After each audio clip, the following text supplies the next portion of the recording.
Naruto Shippuden episode 223 मैं पिछले episode में ऑलरेडी एक्सप्लेन कर चुका हूँ एपिसोड 322 के साथ में। तो इस एपिसोड में 324 और 325 तक मैं एक्सप्लेन करने की कोशिश करूंगा। तो लेट्स बिगिन। तो नारुतो शिपुडन एपिसोड 223 में जैसे मैं लास्ट में दिखाया गया था कि सुचिका की यहाँ पर नारुतो को समझा रहे होते हैं, तुम जो जाओ और इस मदर उचिया को हम फाइक आगे के ऊपर छोड़ दो, हम इसे संभाल लेंगे, तुम जाके व्हाइट मास्क वाले को देखो और उसके पीछे जो कोई भी है उसको पता लगाओ कि वो कौन है। उस व्हाइट मास्क के पीछे जो अभी तक हम सबको बेवकूफ बना रहा था, मादरा उचिया अपने आप को बता रहा था, उसका आइडेंटिफाई करो वो कौन है और पता लगाओ और उस मास्को मैन को पकड़ो और उसको डिफेट करो। बाकी शिनोबिस के साथ मिलके टीम अप करके उसको डिफेट करो और इन्फिनिट सुकुयोमी का प्लान उसको कुछ भी करके उसको कामयाब मत होने देना।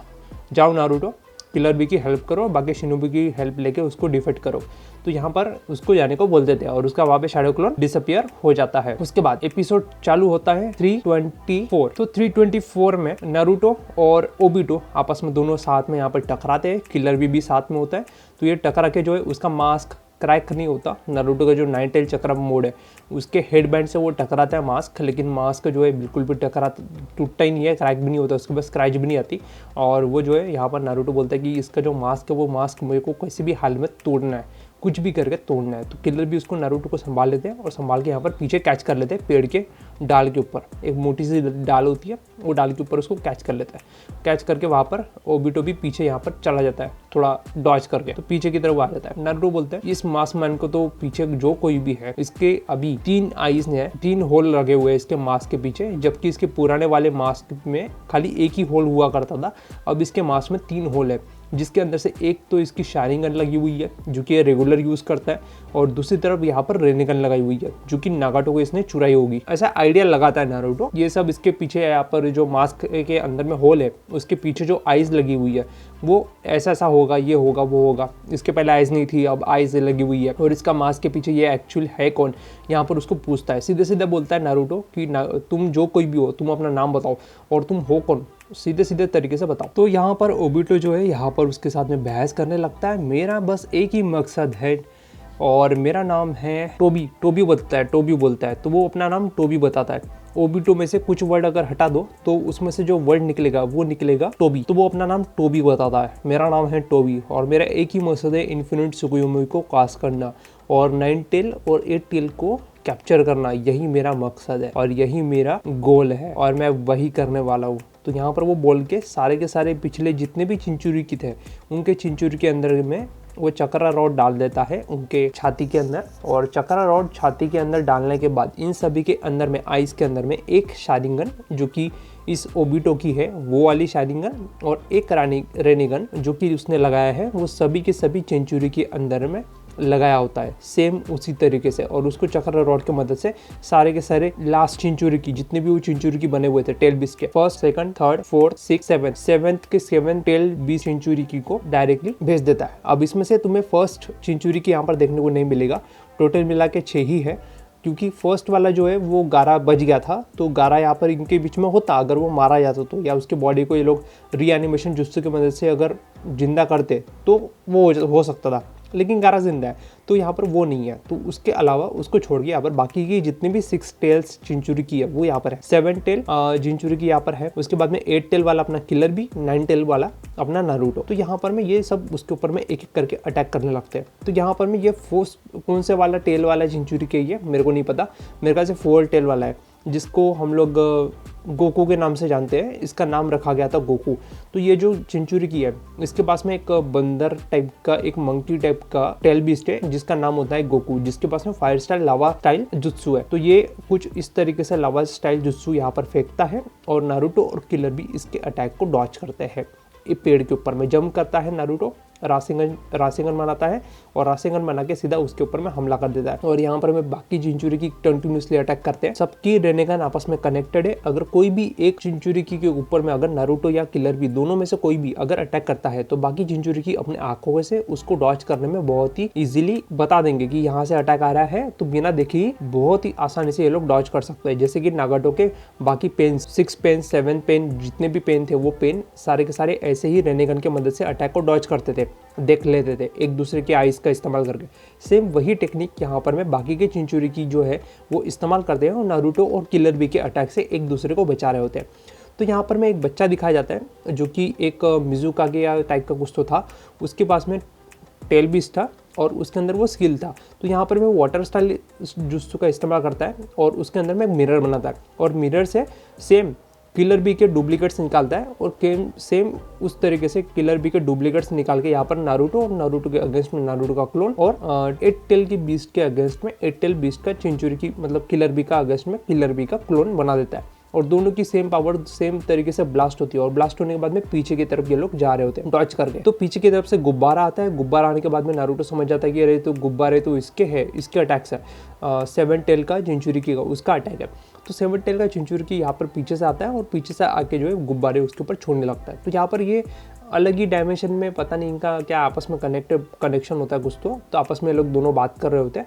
7 टेल और 9 टेल जिंचुरिकी आपस में बात कर रहे थे, यानी नारुतो और वो 7 टेल जिंचुरिकी। तो यहाँ पर दोनों आपस में बात कर रहे होते हैं और लास्ट टाइम इसको नागाटो ने कैसे कैप्चर किया था उसके बारे में ये बता रहा होता है कि नागाटो ने इसको पिछली बार अपना पेन्स का इस्तेमाल करके, पेन्स की जो बॉडी है 7 बॉडी, वो 7 बॉडी का इस्तेमाल करके इसको कैप्चर कर लिया और इसको बहुत बुरी तरीके से मार मार के कैप्चर कर लिया और इससे अटैक से बचा के जैसे तैसे बचा के किलर भी उसको बचा लेता है। तो ये पेड़ पे लटक जाते हैं और लटकने के बाद में ये जो है उसके गुब्बारों से बच रहे होते हैं। तो ये अपना गुब्बारों को ब्लास्ट कर देता है जस्ट लाइक देदारा अपने क्लोन को ब्लास्ट करवाता है। ठीक वैसे ही अपने बबल्स को जो बलून्स इसने वाटर बलून्स बनाए हैं वो वाटर बलून्स को चुटकी बजाते ही फाड़ देता है और फाड़ते ही ये किलर भी उसको नारुतो को वहाँ से अपने टेल्स होता है, एक टेल पेड़ पे लटकाता है और एक टेल से नारुतो को कैप्चर करके ऊपर उठाता है ताकि उसके अटैक से बच सके। दूसरी तरफ से एक और चिंचुरिकी आती है, वो अपने मुंह से काफ़ी ज़्यादा स्टार्स निकालती है। पता नहीं ये कौन से टाइप की चिंचुरिकी है लेकिन ये उसके मुंह से काफ़ी ज़्यादा स्टार्स निकलते हैं तो उसकी वजह से यहाँ पे पूरा शाइन हो जाता है, चमकने लगता है और कुछ दिखाई नहीं देता। तो यहाँ पर मैं 2 चिंचुरिकी आते हैं और वो जो है एक के पास में टाइगर बीस्ट होता है, एक के पास में यहाँ पर अलग टाइप की पावर्स होती है। तो यहाँ पर वो आते हैं और आके सीधा हमला करने लगते हैं। तो ये लोग जो उसको जैसे तैसे करके अटैक डॉच करते हैं और किलर बी का जो कपड़ा होता है सैंड विलेज का कपड़ा वो तक फट जाता है उसके ब्लेड से। तो ये बहुत मुश्किल से इन सभी 6 टेल बीस्ट चिंचुरिकी को बड़े मुश्किल से ये लोग डॉच कर पा रहे थे और इनके अगेंस्ट में लड़ना किलर बी को बहुत ज़्यादा मुश्किल पड़ रहा था और ये लोग एक एक करके अपनी आइज़ और अपनी शारिंगन की मदद से अटैक डॉच कर पा रहे थे और अपने जुत्सु इंस्टेंटली, क्विकली और बहुत ही रैपिड तरीके से फायर कर रहे थे, जिस वजह से नारुतो और किलर बी को दोनों को लड़ने में बहुत प्रॉब्लम जा रही थी और डॉच करने में बीच में पेड़ आ रहे थे, बहुत सारी चीज़ें आ रही थी, जिस वजह से दोनों को काफ़ी ज़्यादा लड़ने में और स्ट्रैटेजिक प्लान बनाने में भी काफ़ी ज़्यादा दिक्कतें आ रही थी। अगर किलर भी नारुतो को बचाने जाता है तो कोई ना कोई चिंचुरिकी पीछे से हमला करेगा या साइड से हमला करेगा या सामने से फ्रंट से हमला करेगा और बाकी के 2 चिंचुरिकी इसको कैप्चर करने के लिए तैयार रहेंगे और ओबिटो यहाँ पर रेडी होता है दोनों को कैप्चर करने के लिए। तो ये कभी भी किसी भी कंडीशन में कैप्चर हो सकते थे। तो इसलिए ये दोनों ने सोचा कि इस पूरे जो जंगल एरिया है जिसकी वजह से हमें लड़ने में थोड़ा लॉन्ग रेंज अटैक करने में दिक्कत हो रही है, तो क्या करते हैं कि यहाँ पर किलर भी जो है कैसे जैसे तैसे करके यहाँ पर एक स्ट्रैटेजिक प्लान बनाता है और प्लान बना के 8 टेल बीस्ट अपने आसपास बहुत ज़्यादा एक बड़ा एरिया बनाता है और एरिया बनाने के बाद बहुत ज़्यादा बड़ा एरिया बना लेता है जिसके अंदर में बाकी टेल बीस्ट चिंचुरिकी को एक तरफ वो देख सकता है। इतना बड़ा एरिया जो है साफ करता है, बहुत बड़ा एरिया साफ कर लेता है। लेकिन उसके पहले काफ़ी सारी चीज़ें यहाँ पर दिखाई जाती है, जैसे एग्जांपल टेल बीस्ट का कुछ पास्ट दिखाया जाता है, जैसे वो लावा स्टाइल वाला चिंचुरिकी उसको कब कैप्चर किया था इताची और किसामे ने किस तरीके से कैप्चर किया उसके बारे में दिखाया जाता है। तो सामेयाडा जो है इसके साथ में सामेयाडा की फाइट हुई थी लास्ट टाइम, तो वो लावा स्टाइल वाले चिंचुरिकी यानी 4th चिंचुरिकी के साथ में जब फाइट हुई थी तो यहाँ पर 4th चिंचुरिकी ने लावा स्टाइल जित्सु इस्तेमाल करके किसामे को काफ़ी तगड़ी टक्कर दी थी और लावा स्टाइल और वर्सेस वाटर स्टाइल का काफ़ी घमासान फाइट हुआ था। किसामे वाटर स्टाइल इस्तेमाल कर सकता है इसलिए वो काफ़ी देर तक उसके साथ लड़ रहा था और लावा स्टाइल के ऊपर में अगर वाटर डाल दो क्या निकलेगा, ऑब्वियसली लावा ठंडा हो जाएगा। तो उसके वजह से इसको कैप्चर करना इसके लिए बहुत बड़ी बात नहीं थी किसामे के लिए और किसामे जो है बिना इताची की हेल्प के आराम से उस चिंचुरिकी को कैप्चर कर लेता है। टेल बीस्ट चक्रा है उसको निकाल लेता है और फुल टेल बीस्ट चिंचुरिकी मारा जाता है। तो ये सब सारे चीज़ें जो है सामेडा के थ्रू यहाँ पर दिखा देते हैं। उसके बाद में ये उड़ने वाली जो चिंचुरिकी होती है जिसके पास में विंग्स होते हैं वो यहाँ पर आती है, अटैक करती है और सभी यहाँ पर चिंचुरिकी अपने रेनेगन का इस्तेमाल करके सारे के सारे अटैक्स को डॉज कर रहे होते हैं। किलर भी उसके ऊपर अटैक करने की कोशिश करता है, लाइटनिंग स्टाइल ब्लेड अपना उसके ऊपर जो भी उनके पास में ब्लेड होता है वो ब्लेड फेंकता है पीछे से, वो डॉज कर लेती है रेनेगन के थ्रू। बाकी लोग भी अपनी रेनेगन यहाँ पर शेयर कर रहे होते हैं एक दूसरे के अटैक्स को देखने और डॉज करने में। उस वजह से नारुतो उसको बताता है कि ये नागाटो की एबिलिटी है, नागाटो की रेनेगन है, वो उसी एबिलिटी की वजह से ये हमारे अटैक्स को बहुत ही ईजीली तरीके से डॉज कर रहे हैं। पीछे से हमला करो तो भी डॉज कर रहे हैं, पलट के अचानक हमला करो तो भी डॉज कर रहे हैं, कुछ बड़े अटैक करो अचानक सडनली सामने से तो भी ये लोग डॉज कर रहे हैं इतनी इजीली बिना देखे। वो है रेनेगन के वजह से। तो नारुतो सारी चीज़ उसको समझाते यहाँ पर नारुतो के ऊपर में वो लावा स्टाइल वाला चिंचुरिकी अटैक कर देता है, यानी फोर टेल चिंचुरिकी अटैक कर देता है जिसके पास में मंकी वाली पावर है। तो वो अटैक कर देता है, अटैक करने की वजह से नारुतो को काफ़ी ज़्यादा बचने में दिक्कत होती है। और उसके बाद में टू टेल चिंचुरिकी जिसके पास में एक लेपर्ड टाइप का कुछ तो एबिलिटी होती है। तो वो लेपर्ड की एबिलिटी एक चूहे की एबिलिटी होती है, कुछ जुत्सु होता है। वो चूहे वाले जुत्सु इतने तेजी से अटैक होते हैं कि जिससे अटैक से बच पाना बहुत मुश्किल होता है किलर भी और नारुतो के लिए। तो दोनों जैसे तैसे करके उसको अटैक को डॉज करते हैं और डॉज करने के चक्कर में किलर बी का कपड़ा फट जाता है। और यहाँ पर मैं भाई साहब क्या सीन था यार, ये माँ कसम बहुत मजा आ गया देख। तुम लोग भी देखो, तुम लोग को भी बहुत मजा आएगा। उस सेकंड टेल चिंचुरिकी के कपड़े फट जाते हैं और उसके ब्रेस्ट जो है मतलब दूध वो दिखने लग जाते हैं। और उसके ऊपर में वो निप्पल के जगह पे थोड़ा सा ऊपर में अगर देखो तो वहाँ पर में एक चक्र रॉड लगी हुई है जो कि किलर भी देख रहा था, तो देख भी रहा था, एक्सप्लेन भी कर रहा था कि उसके चेस्ट पे देखो वहाँ पर में चक्र रॉड लगाई हुई है। और उसी चक्र रॉड की मदद से इनकी बॉडी को, इनकी सोल को कंट्रोल किया जा रहा है, जिस वजह से इनके अंदर में शारिंगन और रेनेगन लगी हुई है। तो यार नारुतो को जैसे ये चीज़ें वो एक्सप्लेन करता है वैसे ही नारुतो तुरंत उसके बारे में बताता है कि इनके अंदर में चक्र रॉड से इनकी बॉडी कंट्रोल की जा रही है। और 8 टेल बीस्ट और किलर बी दोनों भी यहाँ पर उसको चीज़ को फिगर आउट कर लेते हैं कि वो उनके बॉडी में चक्रा रॉड लगी हुई है, उनके चेस्ट से वो चक्रा रॉड निकालना पड़ेगा। तो नारुतो तुरंत निकल जाता है। इसके पहले स्ट्रेटेजी और प्लान बनाए, उसके पहले नारुतो जाता है और सीधा जाके उसको रासेंगन मारता है। और रासेंगन मारते ही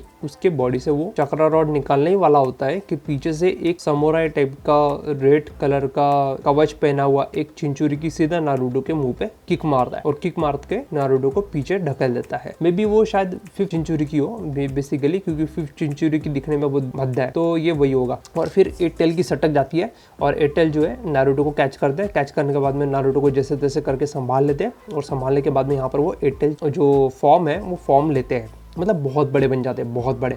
और बहुत बड़े बनने के बाद वो वहाँ पर में बहुत बड़ा मैदान खाली कर लेते हैं। सारे पेड़ पौधे से गोल गोल गोल गोल घूम के जो है पूरा का पूरा पेड़ वहाँ का जगह एरिया क्लियर करते हैं। और यहाँ पर मैं हेडक्वार्टर के अंदर में दिखाया जाता है कि ये जितना भी 8 टेल ने बीस्ट फॉर्म लिया था उसका चक्रा यहाँ पर में सेंस कर लेते हैं और हेडक्वार्टर में शिकागो को बता रहे होते हैं कि ये सब बैटलफील्ड के अंदर में इतनी टीम जो है फ्री हो चुकी है। फर्स्ट ग्रुप फ्री हो चुका है, वहाँ पर में व्हाइट जेत्सु को डिफेट कर रहे हैं। उसके बाद में सेकंड ग्रुप वो भी काफ़ी सारे व्हाइट जेत्सु को और शिनोबिस को डिफेट करके आ रहे हैं। और काकाशी और माइड गाय ये लोग भी व्हाइट जेत्सु को खत्म करके बहुत इजीली वहाँ पर उनको हेल्प के लिए कर ले आ जाएंगे। तो नारुतो की हेल्प करने के लिए काकाशी और माइड गाय दोनों यहाँ पर थोड़ी देर में कुछ सेकंड्स के अंदर में पहुंच जाते हैं। तो किलर भी यहाँ पर इन सभी 6 चिंचुरिकी को सील करने के लिए मुंह से एक ऑक्टोपस क्या निकालता है, काला सा इंक, तो उसी इंक का सीलिंग जुत्सु को परफॉर्म करता है और यहाँ पर काला वाला जो है इसके ऊपर में छोड़ देता है इंक। तो उस इंक के अंदर में ये जो टेल बिस्ट कैप्चर होने वाले होते हैं, सील होने वाले थे, सील होने से पहले ही वो लोग अपने टेल बिस्ट फॉर्म, जिसको हम लोग नारुतो को 4 टेल फॉर्म बोलते हैं, तो वो जो है अपने अपने टेल बिस्ट फॉर्म के अंदर में चले जाते हैं।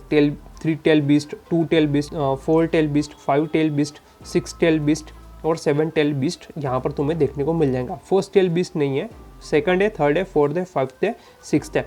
तो ऐसे करके ये जो 6 टेल बिस्ट है, 6 टेल बिस्ट के अंदर में जितनी भी उनके टेल बिस्ट की एबिलिटी थी वो यहाँ पर उतने टेल बिस्ट उनको यहाँ पर नजर आ रहे हैं। और सबके ऊपर में एक ब्लैक कलर का चक्र आ रहा है जिस वजह से उसको कैप्चर किया जा सकता है, लेकिन वो उसको कैंसिल कर देते हैं सीलिंग जुत्सु को। और सीलिंग जुत्सु को कैंसिल करने के बाद में सीधा किलर बी के ऊपर में धावा बोल देते हैं। और किलर बी के ऊपर में जो नारुतो खड़ा होता है उसके ऊपर में सीधा धावा बोल देते हैं। और एक एक करके सारे के सारे पीछे से नारुतो को आके मारते हैं, मुक्का मारते हैं और अलग अलग टाइप के जुत्सु यहाँ पर नारुतो की पीठ पे लगा देते हैं। नारुतो की पीठ पे एक जुत्सु लग जाता है जिस वजह से वो अपने आप को मूवमेंट जो है ज़्यादा तेजी से कर नहीं पा रहा होता। और एक उसमें से एक टेल बिस्ट अपना साइज बड़ा कर लेता है और बड़ा करके जो है किलर बी के अंदर में अपना स्पाइक्स घुसा देता है। भाई वो इतने बड़े बड़े स्पाइक्स थे ना, सीधा किलर बी के अंदर हाथों में लग जाते हैं, लिटरली हाथों में, और वहाँ से ढेर सारा वो निकलने लगता है जिसको मैं नहीं बोल सकता। उसके बाद में यहाँ पर सीधा ओबिटो आता है नारुतो को यहाँ पर जमीन में उसके हाथों में फंसा हुआ देख उसका सीधा अटैक कर देता है ओबिटो नारुतो के ऊपर, और नारुतो अपने आप को बचाने के लिए एक चक्रा हैंड निकालता है, लेकिन उसको डॉज करते हुए अपना हाथ ओबिटो नारुतो के सर पे रखने वाला होता है और नारुतो को कामुई डायमेंशन में भेजने ही वाला होता है। उसके पहले माइट गए और काकाशी सेंसेई यहाँ पर आते हैं और आके यहाँ पर नारुतो को बचा लेते हैं। तो माइट गए उसके सर में लात मारते हैं और वो उसको कामुई डायमेंशन में अपनी बॉडी भेजनी पड़ती है। उस चक्कर में नारुतो जो है उसके हाथ में लगता नहीं है और उसी का फायदा उठा के काकाशी उसको वहाँ से उठा लेते हैं और उठा के उसको साइड में लेके आते हैं और उसकी पीठ पे जो चक्रा लगा हुआ था, जो भी जुत्सु किया हुआ था, वो जुत्सु को रिमूव कर देता है। उसके बाद में नारुतो यहाँ पर बच जाता है और यहाँ पर अगला एपिसोड में हमें माइट गए काकाशी वर्सेस ओबिटो उचिया की फाइट देखने को मिलेगी। तो लेट्स बिगिन। मैं मिलता हूँ नेक्स्ट एपिसोड में। तब तक के लिए तुम लोग लाइक करो, शेयर करो, सब्सक्राइब करो। वीडियो एंजॉय नहीं किया तो कर लो। तब तक मैं मिलता हूँ अगले एपिसोड में। तब तक के लिए धन्यवाद।